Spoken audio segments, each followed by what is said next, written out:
చెప్పండి. ఈ ప్రవళిక మృతికి ఇన్ఫెక్టెడ్ సెలైనే కారణం అంటారా? మరి డాక్టర్లేమో నిమోనియా అంటున్నారు. అసలు ఏంటండి రీజన్ ఏంటి? 63 రోజులుగా పాప చికిత్స పొందుతుంది మీ హాస్పిటల్లోనే. అవునండి. అయితే దీంట్లో సలైన్ అని చెప్పేందుకు వీలుండదమ్మా. 2 నెలలు గడిచింది కదా. అమ్మాయికి చాలా క్రానిక్ డిజార్డర్ ఒకటి ఉంది. దాంట్లో అంటే ఇప్పుడు 6 years old అమ్మాయి, ఆమె 6 months old ఫంక్షన్స్ ఉంటాయి ఆమెకి. అంటే మాట గాని నడక గాని, సో తనను ప్రొటెక్ట్ చేసే దగ్గటంలో కానీ అవన్నీ ఉండవు అన్నట్టు. మోటార్ న్యూరాన్ డిసీజ్ అది. సో తను ప్రొటెక్ట్ చేసుకునే స్థితి లేదు. అయితే ఇన్సిడెంట్ కి దీనికి సంబంధం ఉందని అనుకోవటం లేదు. ఓకే, అంటే అసలు పాప ఏ ప్రాబ్లంతో జాయిన్ అయిందండి హాస్పిటల్లో? పాపకి రిపీటెడ్ గా ఈ లంగ్ ఇన్ఫెక్షన్స్ వస్తాయమ్మా. న్యూమోనియా ఉండింది తనకి. అంతకుముందు కూడా మన దగ్గర అడ్మిట్ కావటం జరిగింది చానాళ్ళ కిందట. ఒక 20 days మన దగ్గర ఉండిపోయింది. సో ఆమెకు ఒక చాలా రేర్ డిజార్డర్, 1 in 1 lakh పీపుల్కి ఉంటుంది. అట్లాంటి డిజార్డర్ తో ఉంది అమ్మాయి. అయితే ఈ సైన్స్ ప్రకారము వాళ్ళు 10-12 ఏళ్ల కన్నా ఎక్కువగా బ్రతకరు. దానికి గొప్పగా ట్రీట్మెంట్ అంటూ లేదు. అంటే అంతసేపు సపోర్టివ్ ట్రీట్మెంట్, ఇట్లాంటివి ఇన్ఫెక్షన్స్ వచ్చినప్పుడు ట్రీట్ చేయడం అట్లాంటివి చేయడం జరుగుతుంది అండి. బట్ అంటే అలాంటి రేర్ ప్రాబ్లం ఉన్న పాపకి సెలైన్ విషయంలో నిర్లక్ష్యం జరిగింది అంటారు.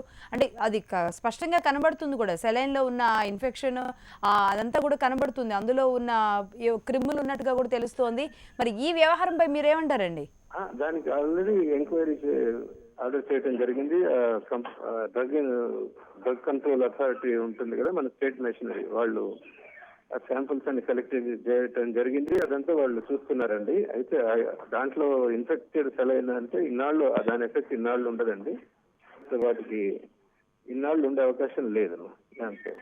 ఆల్రెడీ ఉన్న నిమోనియాకి ఈ సెలైన్ ఎక్కడం వల్ల ఇంకా అది తీవ్రతరమైంది అనుకోకూడదా మరి? లేదమ్మా, మధ్యలో అమ్మాయి ఫీవర్ అయింది, డిశ్చార్జ్ చేసే స్థితి కూడా వచ్చింది. సో మళ్ళీ ఫీవర్ రావడంతో మళ్ళీ మనం అలాగే కంటిన్యూ చేయడం జరిగింది. హాస్పిటలైజేషన్ అలాగే ఉంచాం. ఓకే అండి, మరి ఇప్పుడు తల్లిదండ్రులు అయితే కేవలం హాస్పిటల్ నిర్లక్ష్యం అని, ఆ సెలైన్ కారణంగానే తమ బిడ్డ చనిపోయిందని చెప్తున్నారు. మరి మీరు వాళ్ళకి ఏం సమాధానం చెప్తారు? అంటే గాంధీ హాస్పిటల్లో ఒక సెలైన్లో ఇలాంటి వచ్చింది అనేది అందరికీ, ప్రతి ఒక్కరికి భయం కలిగించే అంశమే. మరి మీరు వాళ్ళకి ఏం భరోసా ఇస్తారు?